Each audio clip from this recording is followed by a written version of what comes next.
Oscar Piastri is officially not leading the championship anymore and has been on a terrible streak, with his driving style being completely out of whack. And honestly, his teammate dominating in a weekend where the McLaren car was 4/10ths faster than anybody else. Lando ended up actually getting this victory by 30.3 seconds, being the biggest margin of victory in Mexico since 1968, which is quite the statement to make. And not only that, we even saw in the practice sessions that Oscar Piastri just wasn't up there and never looked like he was actually competing with Lando, but with other cars from behind. In the race, Ali Behrman finished ahead of him, and while I do praise Ali for it, it's not a good look on Oscar Piastri. And a lot of this has to do with his driving style, which has stayed consistent throughout the season, but as the cars have become closer, and that tire advantage that McLaren still pretty much has in Lando's hands, that is where we've seen Oscar crack, and we've got to talk about it. It's quite the big problem to have. And there's even been people saying that McLaren is trying to sabotage Oscar, which is far from the truth. We'll talk about that as well. If you're new here, go ahead and subscribe. Would mean the world to me. Close to 100K. Thank you all for the support. Let's get started with the video. The biggest thing that many of people have noticed on Piastri is the confidence issues, particularly after the USGP and now Mexico. Now, Baku was devastating. He ended up crashing in qualifying, then crashed outright in the race, taking a very weird line to try and overtake a couple of drivers, when in reality, he doesn't need to be doing it, because even if he finished somewhere in the points, Lando only gained like 6 points on him in this GP. Now, Singapore was okay. Lando ended up making a nice overtake, but then in the race, Oscar was nowhere, could never end up catching up to Lando, and that race pace problem was back yet again.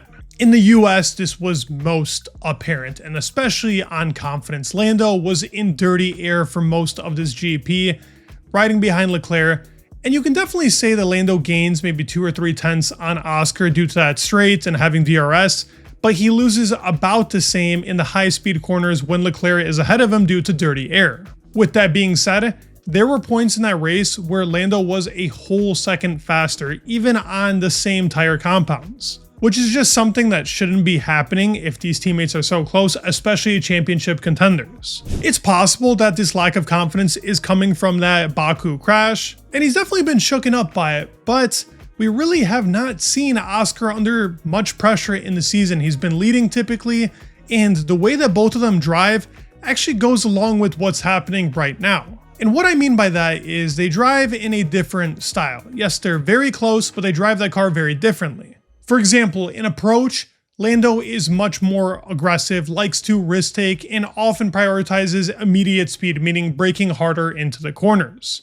He takes more of a V approach, so gaining a bit of time on the entry, trying to prioritize a more straight line to exit, and does enjoy a bit of oversteer. I wouldn't put him anywhere in the league of Max Verstappen, but in preference, oversteer is something that he prefers, and he's even mentioned the car being in an understeery style in the start of the season was something that he did not like. Now, on the other hand, Oscar Piastri, much more smoother, more consistent, adaptive, and focuses more on the stability of the car. Taking a U-shaped line, you need a car that has a decent rear, can keep a good amount of traction to gain time at mid-corner, and that is where Oscar has gained time on Lando throughout the season. Now, there are exceptions to this. Oscar, when he was confident in the car, could drive in the same style that Lando was, and China is a great example of that earlier in the season, making up so much time in a sector where Lando struggled very hard. In the race, driving styles pretty much stay the same.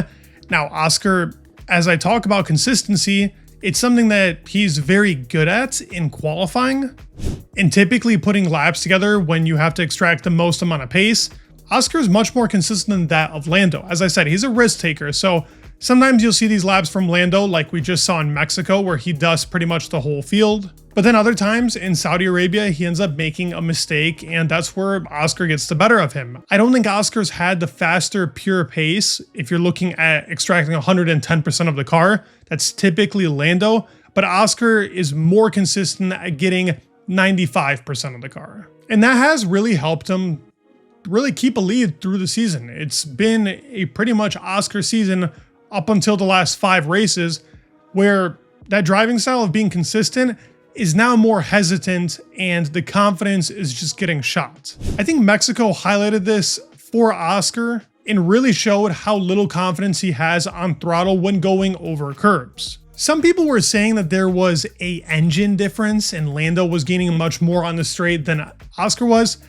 I can tell you that's not true, and he only ended up gaining 0.018 on the main straight, so it doesn't really even account for anything. Now, the biggest gap came from turn 3, where Oscar could not take as much curb as Lando did. And that helped. Now with the exit, Oscar ended up going into turn 4 with big braking speed, trying to make up what he did end up losing in turn 3. That ended up failing. He lost so much time on turn 7 in the fast speed stuff, which has been very strong for Oscar, I might add. He ended up losing 2/10, and then pretty much a perfect sector 3 from Lando ended up gaining him another 2/10, which resulted in that Q3 difference with Lando on top and Oscar pretty much in the midfield of that Q3. And as I stated, goes along with the two, the way that their personalities are and the way that they drive. Aggression from Lando's side, Oscar more smooth, more calculated, very Alan Prost type. But the confidence has now been shot, and he might not even be driving the car at 95% anymore. It's now at like a 90, and in the race,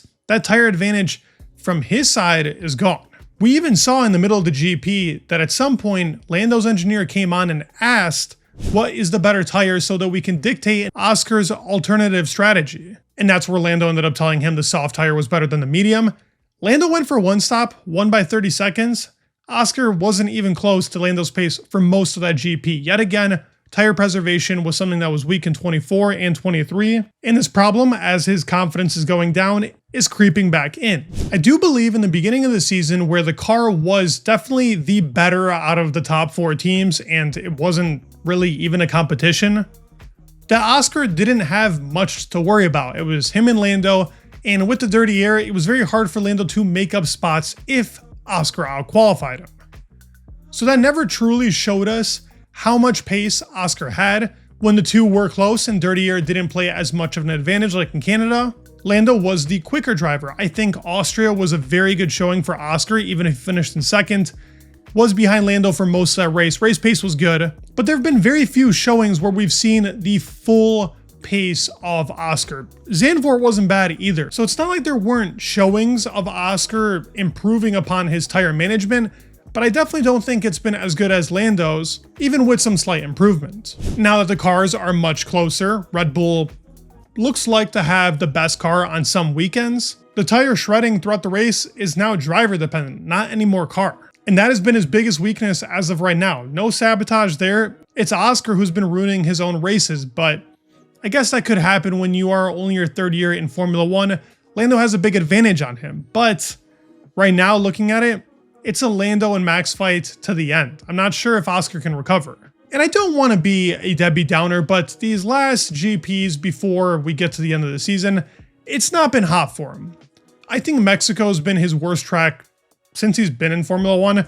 P8, and now this P5. Those curbs really haven't been great for him. He struggles in qualifying. I mentioned in a previous video, I believe this to be a track for oversteery drivers because it's very slidey. Some drivers are already used to that feeling. But Brazil is a very important track on confidence. It's got a couple of nasty curbs that you need to take perfectly to gain a lot of time. It can be slippy as well. Vegas also relies on good traction and timing. And I think Qatar is a good track for him because smoothness is more important there than actually taking curbs and committing and being more aggressive. Abu Dhabi is another one of those tracks that has a couple of those weird chicanes with some curbs that you have to go over. Traction is important. And I just feel like now, maybe he doesn't have much to lose with him going 1 point below. Maybe something will flip in his head and he'll be back to the Oscar Piastri we know. But that's going to be a lot to flip around towards the end of the season. It's all a mental game now. Confidence is shot, and it's very clear to see in the way that Oscar is driving with no confidence and very little of that aggression that we saw in the beginning of the season. I'd love to hear your thoughts down in the comments below. I mean, let me know what you guys think about this championship battle with it being a 1 point difference between the two. Max isn't far away. It's going to take a lot for him to win it though, because if Lando finishes P2 in pretty much every single race, it's tough for Max to be able to finish P1 in every single GP, with Vegas being a kind of outlier track for anybody. Let me know your thoughts down in the comments below. Please leave a like, subscribe. It'd mean the world, and peace.